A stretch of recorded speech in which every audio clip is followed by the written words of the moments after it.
太奢侈了。这个古代的有钱人家家里有一个湖啊，来这边也可以玩抱石啊。哦，像是说来这边一定要吃的一个小吃。好了，今天来到苏州的狮子园，这边好像就是看以前大户人家的家宅。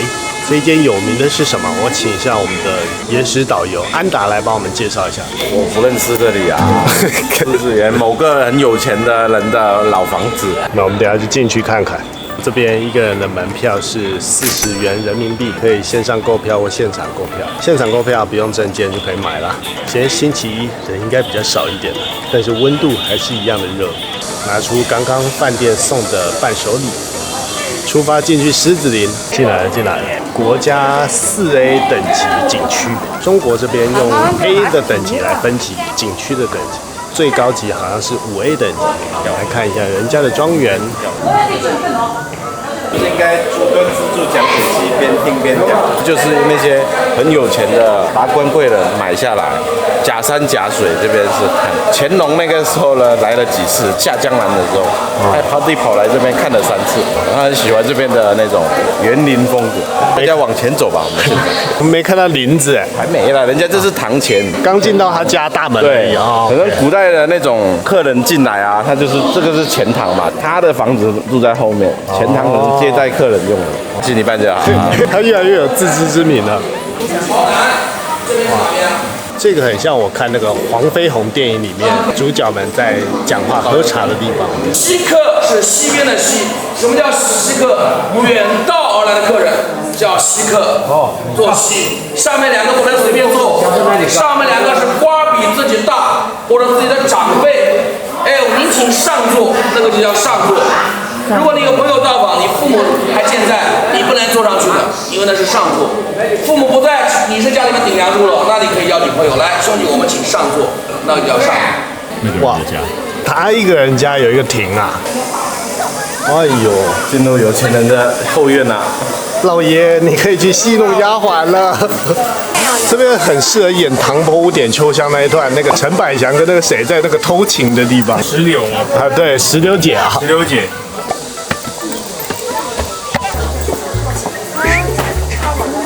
957，不要乱跑！哎，真的进来这里会找不到路，太夸张了吧？古代的有钱人家家里有一个湖啊。伯虎那首。等我一下，等我一下。别人笑我太疯癫，笑他人看不穿。少武林豪杰目，无花无酒锄作田。来这边也可以玩抱石啊。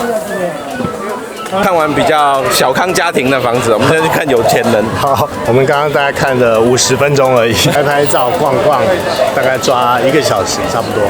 好，我们现在直接去狮子林对面的餐厅还是咖啡馆休息，吹一下冷气，太热了。今天星期一了，还是很多人。哇，进到这个瑞幸咖啡，真的是天堂啊，冷气好凉啊。我们先进来回血一下，等一下再去别人的大家了。好嘞，现在来吃一下这一间观光客吃的李百蟹黄面，距离狮子林走路大概3分钟。昨天问那个汉服店的老板，他说当地人不会来，都是给观光客吃的，就是我们李百蟹的对面，就长这样子。还有仙女啊，有仙女啊，蟹黄面。哇，蟹黄面不便宜耶，128块啊！还有蟹黄饭、蟹黄面，哎呀！我以为你是网红。吃一下，还好，微甜，我觉得它味道没有到非常的入味。还有无锡人，陈老师，对。你有吃过其他地方吗？有啊，满分10分，你要我评分吗？好，评分。给你在这吗？不，那不。李百蟹这个蟹黄面，我觉得还好，还好。江南糖水，12块人民币。这个是芋泥，赚你8斤。软软的马吉，没有很甜，大概微糖6分，有点不是非常美味。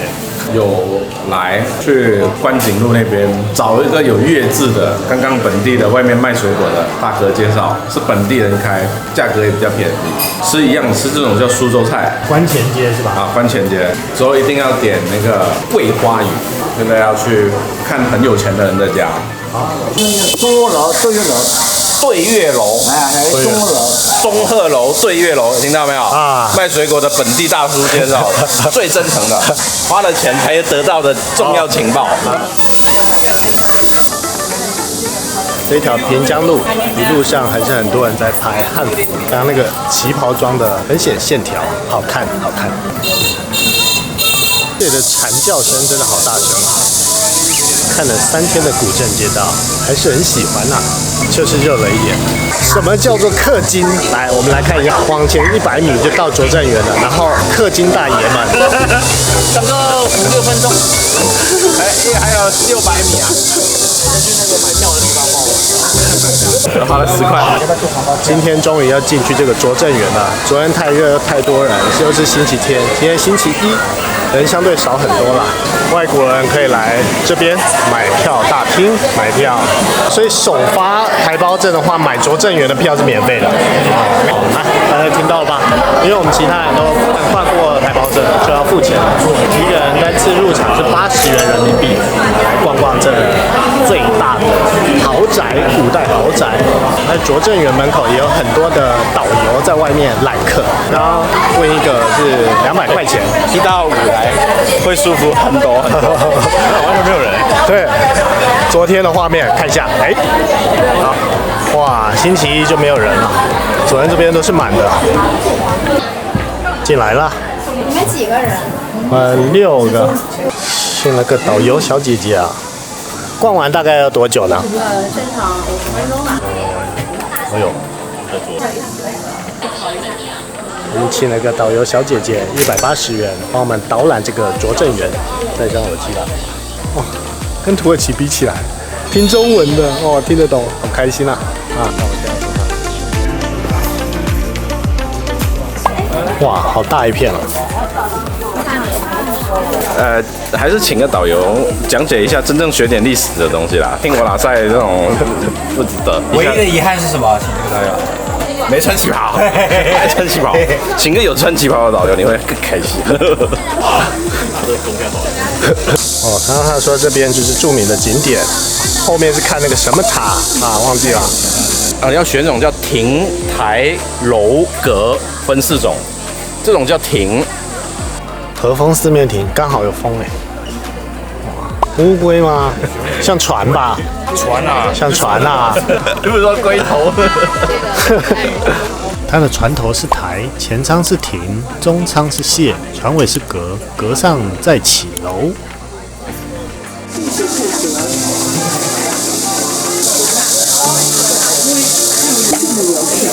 辟邪的10间床。得水佳趣，得少佳趣，意思是刚进到这里就已经能体会到少许绝佳的趣味，提醒游客们放慢脚步，因为更精彩的还在后头啊！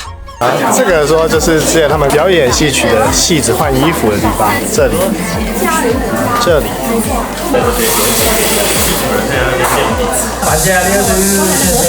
文征明的字的，哇，还冒烟呢！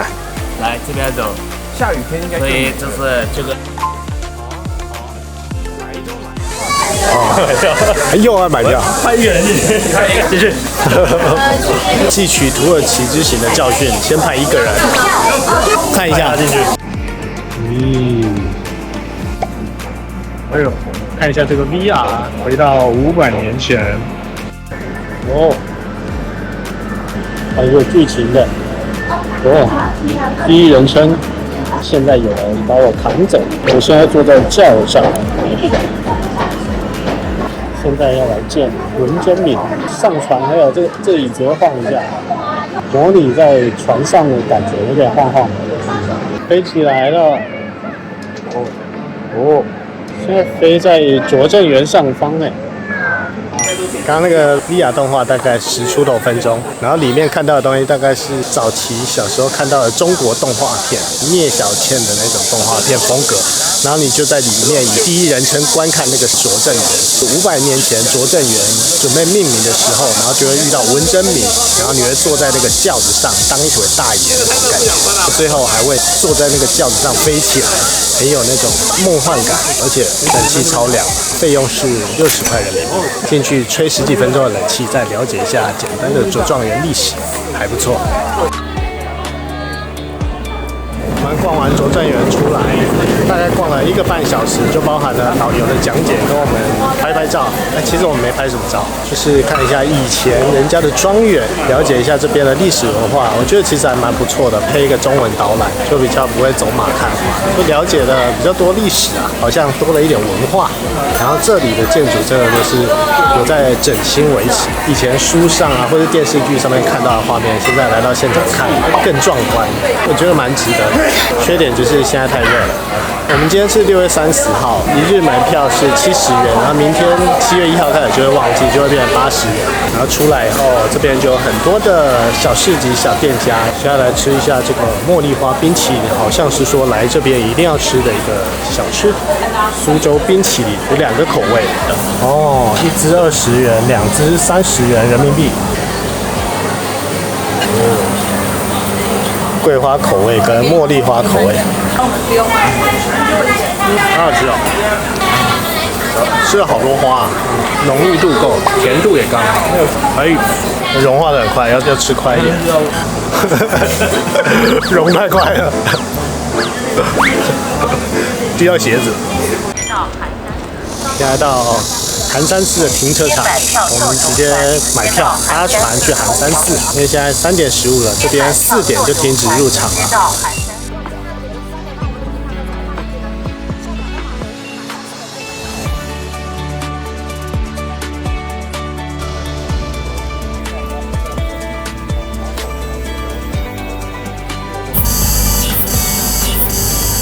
下船的地方就在枫桥的旁边，我转过来这边就是往寒山寺的方向，路上都有很多小店可以逛逛。刚刚那个船程大概10几分钟，船上的冷气非常的凉，一下子就睡着了。在船上他就会讲一些关于这边的历史文化，介绍这边有名的枫桥。你要黄色还是白色？让一下，就这个吧。你拿这个吧，好不好？因为这个上面字比较多，就我这种文化人才能看懂，好吗？拿着扇子就不一样了啊！是银首诗来听歌。这边就是姑苏区，以前第一次听到姑苏这个字，就是金庸小说那个《天龙八部》的姑苏慕容，终于来到了，都最后一天了啊！我说买个纪念，慕容复，你们哦，这个我知道，慕容复啊，算是慕容复就是那个嘛。哪个？叫菜单来讲解。好，我们先跟寒山寺的墙壁拍个照吧。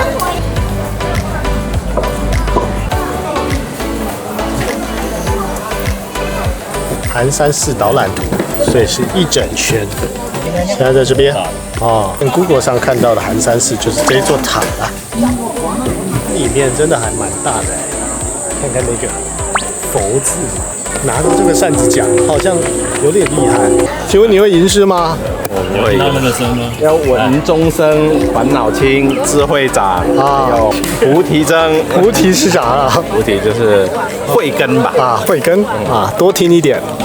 这一边最有名的就是唐代诗人张继的那一首啊《枫桥夜泊》，要怎么吟呢？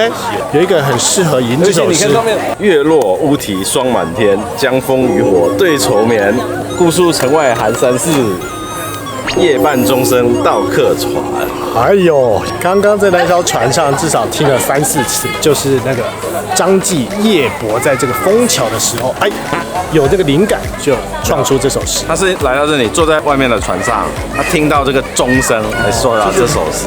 内容有点愁怀障志，就是考了好进士，但得不到官位，抒发内心不满。之前只要国文考试选择题出现这个选项，就代表那个季节要选秋天。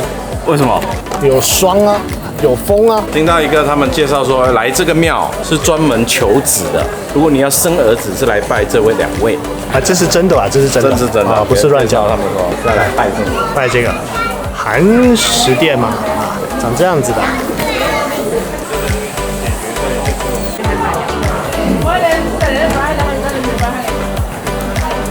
寒山寺的。这个角度可以拍到好看的寒山寺宝塔。厕所的斜对面过来，开自拍0.5倍就能拍到这边啦。啊，貔貅嘛，摸，有钱，摸，不是你捐的吧？我相信你没有带现金的。我没有现金。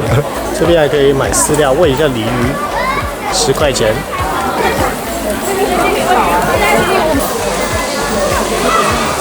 好了，我们大概花了半个小时就逛完这个寒山寺了啊！大家来这边的话，大概留半个小时，顶多1个小时就能逛完了，因为这边就真的蛮小的，解锁一个唐诗在的一个景点啦。刚刚在里面没有拍合照，就在这边找一个有点古城遗迹的地方拍张合照，当做纪念了。我们的苏杭古城之旅就到这边结束了。哎呀，接下来就要去上海啦。看到他们。这种会有《西游记》的角色。3、2、1，开始啊！吟诗。月落乌啼霜满天，江枫渔火对愁眠。好像不是这样哦。月落乌啼霜满天，都有个对。第2次。